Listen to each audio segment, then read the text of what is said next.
the vlog that I'm starting because my best friend Miranda, she is moving to Thailand. She's moving her ass all the way from Kansas to Thailand.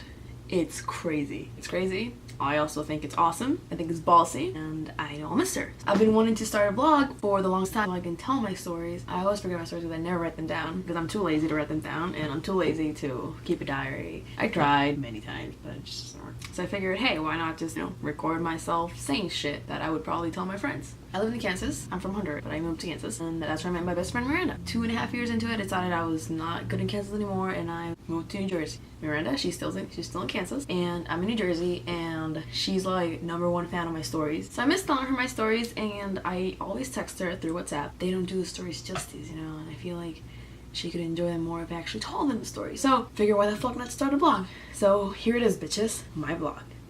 This is the episode where I say, hey Miranda, Europeans, do it better. I just recently got back from Europe. That's right, like a theme song.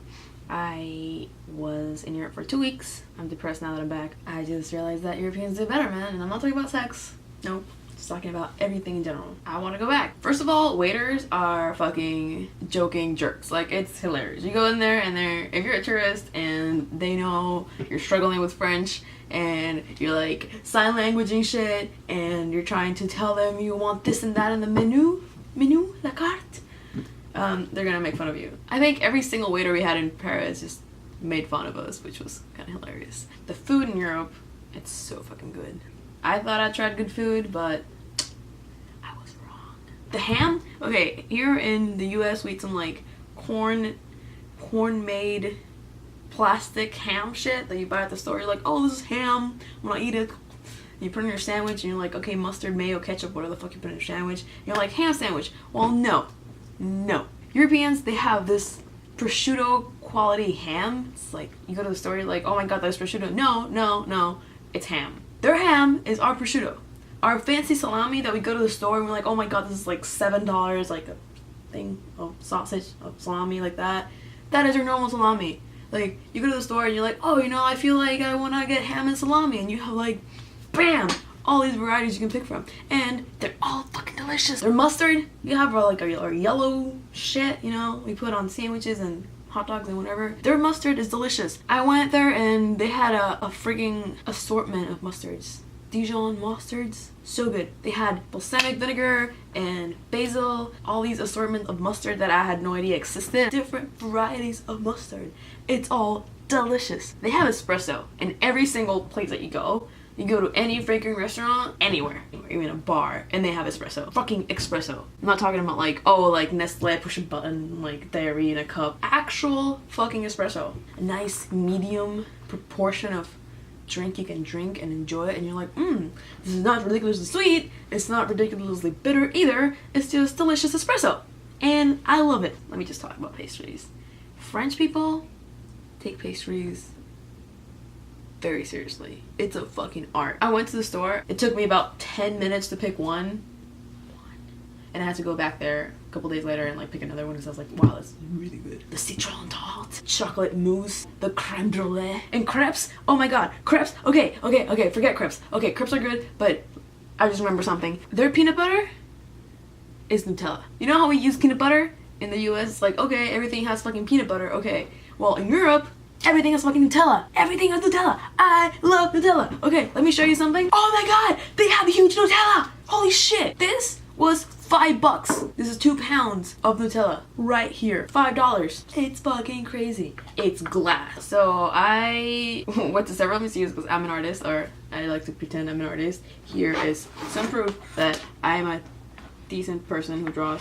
When I go to museums, I like to enjoy myself. I like to go there, take my sketchbook and take a little pencil and like sit down and like, oh, like write, like, okay, like I like that painting, and like, okay, maybe I'm gonna like try to like sketch it a little bit, and I sketch it and I'm like, all right, like, okay, that's the name, maybe the year, and I'm like, you know what, that's really cool. Like, and then I look back in my visual journal and I get ideas, and or maybe I'll get inspired by something I saw in the museum. I actually went to the Louvre. That's actually where the Mona Lisa is. So they had all the gods of the Olympus, they had them all in this exhibit. It's a huge room, it's a huge gallery, and all the gods of the Olympus, Athena and Zeus, Aphrodite, Venus de Milo. The point is, I like to just sit down and draw and shit, and oh my god, I just wanted to fucking hit people. Like, get the fuck out of my way! There's like crowds and crowds and crowds of people, and they're not even looking at art.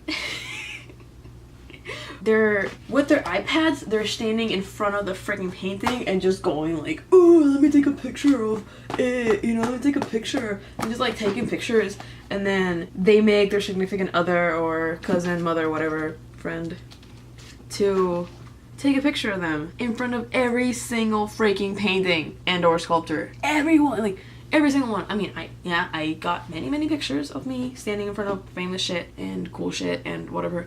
But do you really need a picture of you in front of every single freaking painting? Do you really? And they're not even looking at the shit that there's in front of them. They're not looking at this 100-year-old statue in front of them or painting. They're not looking at the brushstrokes. They're not appreciating any of it. They're not even looking at what it probably could mean. They're just taking a freaking picture that they're not gonna look at later. That does not do justice to the picture. It doesn't do any justice. Like, I am looking at this beautiful, amazing piece of art, and then I'm like, this is so good. Let me take a picture. Wow, this looks nothing like the real thing. Look at the art. Just don't, you know, zoom past and take a million pictures. Take your time. Appreciate shit. So one of my favorite things that I bought in Paris was this vaporizer that I spent a lot of money, and at least I can justify what I spent it on because it's awesome. It's so beautiful. And essentially just, you know, you open it up and you put whatever perfume you like in there, and then you go, delicious. This is one of my most prized possessions. I freaking love it. It's beautiful. I got this mug that I didn't really need because I have a bunch of mugs, but it's a mug that says Paris. I love it because it has pretty much all the places I visited. It has the Notre Dame in here, and it has the Eiffel Tower, the St. Louis Arc, Sacred Heart over here, Corner Cafe, this convenient little spoon that I can... I went to Switzerland afterwards, and I got this mug that I didn't really need either, but it's so cute. Just look at it. It's a little cow with like a little cute little mouth, and it says Switzerland. It has like a little map there, and this is the perfect size for my latte because it's like the perfect proportions. I had it today. It was so good. Finally, it's a dice that I got in Paris. Actually, I got it from one of my friends. And it's a dice which has sexual positions in each side. So scissoring, doggy, sitting on faces, which is the funniest one. So guys, you also win. There's blowjob, and then there's 69 missionary. Oh yeah, standing. So yeah, that's the things that I got there. I think it's freaking hilarious. I love it. And finally, the last thing I want to touch on is my 5-year plan, which is very well laid out. Finish my bachelor's degree. Then I'll get a job that hopefully I don't hate too much. Probably work for like 3 years, you know, save up some money, get some experience, and then I'll apply to this school that my friend told me about in Paris, and I'll apply there. I will go and get my MBA in Paris, which is actually surprisingly not that expensive. Education is pretty affordable in Europe. The expensive part is the living. While I'm getting my MBA, I will meet the perfect Frenchman. I'll marry this guy. I'll get my European citizenship, and then I'll get a job there, and I will be in Paris. And that's my 5-year plan. My mom approved of it. And that's that.